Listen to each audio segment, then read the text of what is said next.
This isn't something that's happening in the ghettos anymore, or just in inner city or big cities. This is affecting our communities. I'm not saying you're ever going to be addicted to this drug. I'm just saying that I'm from the same town. I walked the same halls as a lot of these kids, you know? I mean, it's Green Bay, Howard, Swamico. I mean, they're not that different. There's a ton of other little cities in Wisconsin just like that. 10 years ago when I was in high school, heroin wasn't there. I have two brothers in high school right now. I'm in these schools talking to these kids, talking to these counselors. It's there. And maybe physically it's not in the high schools, but it's at the parties. Kids know where to get it. Just pay attention, pay attention to your kids, who they're hanging out with, where the money's going. It's too easy just to look away and think it's a phase or something, because they get caught and there's no going back. He was very popular in school, he was a good-looking kid. He was very social. He had the lifestyle. He had the money. I hung out with everyone. I always had the wrong priorities when I was in high school. I went to school for friends and Friday night football and having a good time. So I started smoking weed every day. I mean, it just grew. I've never found a drug I didn't like. I mean, I was a junkie long before I was ever a heroin addict. I thought he was a casual drug user. I guess I helped enable a lot of it.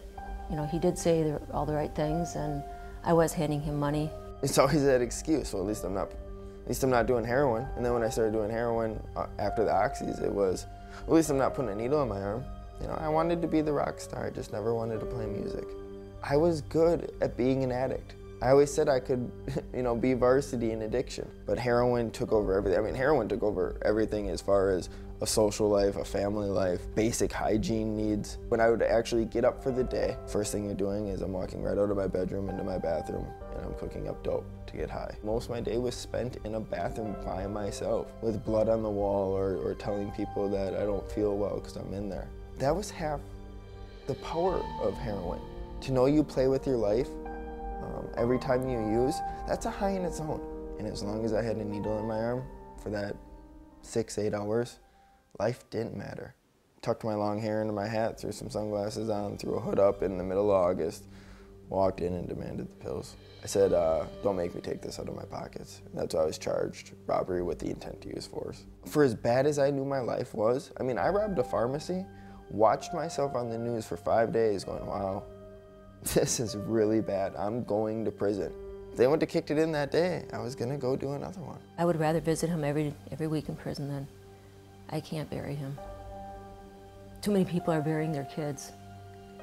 All I wanted to do was go to sleep and have the pain stop. I took my jail pants and I went in the shower, closed the shower curtain, wrapped it around my neck. I didn't write a note, I didn't do anything. But it was my family that was my reason to stand up. I remember what my father's suicide did to me. Well, my addiction finally brought me to my knees, where all I wanted was for someone to show me a different way. From the day that I put the rope around my neck, I never thought of it again. Because every day it got a little bit better. I mean, that light got a little bit brighter. So here I am, I'm in jail, facing all this time, and I find myself laughing at things or smiling at things. Were there a lot of bad times? Yeah. But it was just that raw emotion again of knowing that, you can smile, you can laugh. He's got another high in him, but he doesn't have another recovery in him. He's the first to admit that this will be the end. Chances are he won't make it to prison again.